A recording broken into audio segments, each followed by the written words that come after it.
News, market reports, and more, here's Emily Falkenberg with KLBK's Ag Journal, sponsored by FiberMax. Welcome back and welcome to this week's Ag Journal. I'm Emily Falkenberg. By a vote of 86 to 11, the Senate passed their version of the 2018 Farm Bill on Thursday. Now, in a year where our farmers are already facing tough conditions in the field, this was a critical and imperative step in securing the development and enactment of the 2018 Farm Bill on time before the current one expires in September. A big win for producers across the country, coming at a critical time when growers are already struggling. The Farm Bill passed in the Senate with an overwhelming 86 to 11 vote, but it still has a ways to go before going into effect. The House and Senate bills are different, meaning it faces challenges later this month when lawmakers meet to reconcile the gaps in both bills.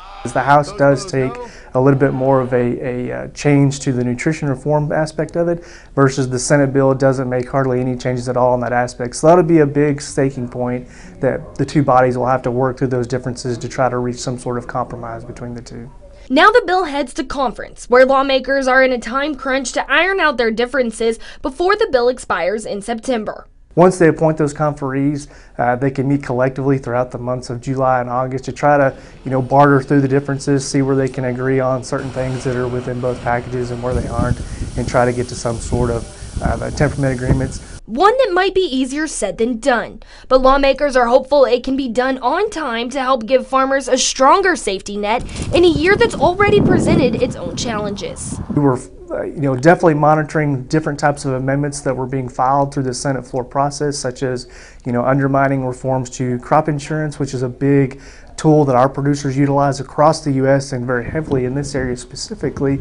We also looked at amendments that could have taken away from Title I provisions, but fortunately at the end of the day, very little, if any, of those were adopted and taken up throughout the process. So that helps going into conference too, taking away from some of the controversy that could have eroded and injected itself into conference. This allows them to focus more on other key controversial aspects like changes to the SNAP program and ultimately get this bill passed on time. Many producers, along with their lenders, need this long-term certainty of a new 5-year farm bill, and that way they have reauthorization of the crop insurance tools that we utilize, the PLC and ARC program that we utilize to help address systemic price risks in the market.